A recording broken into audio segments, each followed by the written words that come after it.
Mindfulness in Motion was the first book I wrote. And what I was really trying to do with this book was show people who wanted the benefits of mindfulness, but who struggled to find time to sit on a cushion, how they can train their brains through mindful movement. And so this book is for the wrigglers, the creatives, the busy working professionals, the parents, the mums, anybody who says, wow, I really want better focus, better relationships, to be kinder to myself, but I haven't got time to sit on a cushion with my eyes closed. Mindfulness in Motion is for you. When I wrote this book, Mindfulness in Motion, it was really a labor of love, drawing together a number of themes. One is wanting to get the benefits of mindfulness. The second was struggling because of my ADHD mind to sit still on a cushion. The third piece was really recognizing how movement practices, martial arts, kung fu, had really helped me to develop body awareness, train my brain's braking system, increase my capacity to focus and move mindfully throughout the environment. And so bringing all these three things together, I created a program called Body in Mind Training, and Mindfulness in Motion is the book that shares all those different insights from that training program. As somebody with ADHD trying to approach mindfulness, when I saw that definition, paying attention on purpose, moment by moment, without judgment, I almost fell off my chair, because those are all things that will be extremely difficult for the ADHD mind. And then I reflected on my own experience. Certainly the thing that helped me regulate my emotions and be more focused and productive was movement. And initially I loved running. Then I got really into martial arts, kung fu particularly, training to black belt level. And it was when I was doing that alongside my academic training and postdoctoral work and my clinical training that I started designing Body and Mind Training, which is Mindfulness in Motion.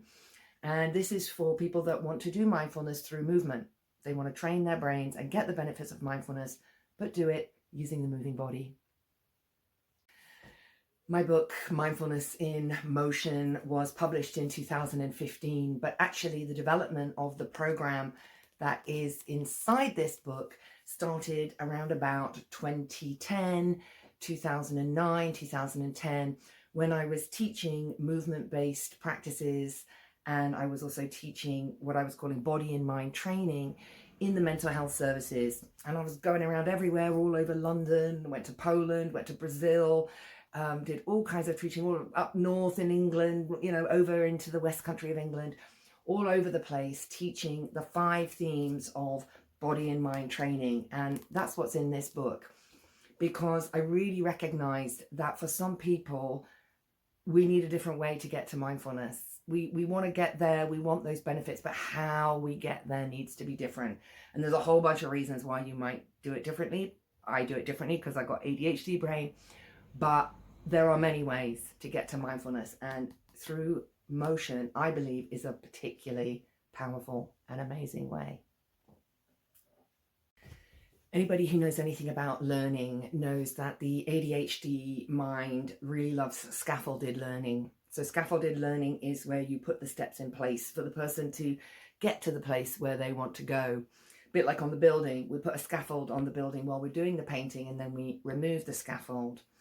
So scaffolded learning has been a principle of body and mind training, and how I've worked with mindfulness in motion over 15 years or so, more than that now probably, because from my own experience of having ADHD, working a lot with people that maybe have executive functioning difficulties, we need to get there differently. We want the benefits of mindfulness, we want to be able to train our brains, but how we do it will be different. And so my encouragement to you is, if you do want to learn mindfulness and you've got a brain that's a little bit different, then doing it in the way of mindfulness in motion and BMT is probably going to be really helpful for you, because probably you can't sit on a cushion. And scaffolded learning is the learning technique, what we call the pedagogical technique, that we use to help give you those steps so that you can really understand what mindfulness is. What I learned when I was writing this book was just how powerful the technique of de-chunking is, and particularly if you're somebody with ADHD. When I first read that definition of Kabat-Zinn, mindfulness, paying attention on purpose, moment by moment, without judgment, it's like I knew what the words meant, but I couldn't really understand what it was. And so I remember I was working in a mental health, community mental health team, and I did a presentation on what is mindfulness, and I de-chunked the definition, looking through the neurocognitive lens and the clinical lens. And through that process, I came up with the 5 themes. And these 5 themes then sort of grew and expanded and became body in mind training, which is the mindful movement training program that I've been developing for the last 15 years or so. And the book was called Mindfulness in Motion because they didn't like to call it body in mind training, but on the back there you can see body in mind training. We've got a little arrow going both directions because body is in mind, mind is in body. Yeah. Enjoy. You can get it on Amazon. I think what I loved most about writing this book, Mindfulness in Motion, was that mixture of left and right brain information. So the whole of the method is really designed on how to use the moving body and the body moving around in everyday life as your mindfulness training tool. And if you really want that flexibility to be creative and to find your own way, which people with ADHD do really need to do, otherwise they just don't want to do it, then it is helpful to have a little bit of the left brain understanding. And that was the moment for me, really understanding what it is that my brain needed to do, and then figuring out how I could get it to do that in a way that fitted with my environment and my situation and my everyday tasks. Because if it doesn't fit in easily, the ADHD brain is probably not going to do it. Mindfulness starts with the body and this process of pausing and turning the camera inwards. But if you're somebody with ADHD, that's quite difficult. First of all, because your attention is being pulled everywhere. Secondly, because when you do turn inwards, it's likely that you are feeling very deeply and that your mental experience is quite pressured or busy, or, you know, your mind is probably moving quite fast. That's why we need to train mindfulness in motion. And there's 2 layers to that. One is the moving body as the focused attention anchor. The second is making every movement in your everyday life a moment to train. And in this book, I kind of de-chunk what it means to be mindful and link it to those everyday moments. And I also give you all that information you need to feed your left brain, really understand what it is that my brain is doing in order to get the benefits of mindfulness. I would recommend this book to anybody who's starting out with mindfulness because it really de-chunks all the different elements of a mindful moment and what it means to train in mindfulness.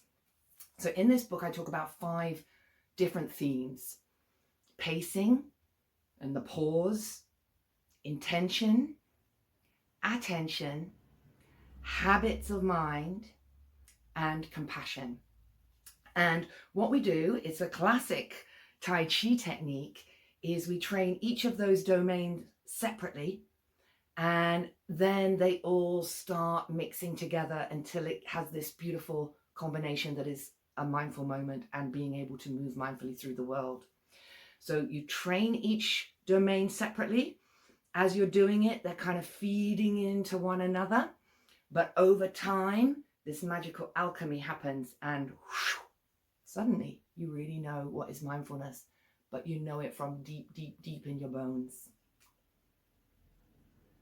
What I loved about developing body and mind training and writing this book, Mindfulness in Motion, was the de-chunking of Jon Kabat-Zinn's definition of mindfulness, and then spinning each of those elements of the definition in a separate way in order to allow this wonderful alchemical process that happens when we give each domain of mindfulness its own time to evolve and to deepen and to find ways to bring it into our life, there's then this magical moment where it all coalesces and comes together. I really call it an alchemical moment. And we really then understand what is mindfulness. We've got it deep in our bones. We can take any opportunity to train.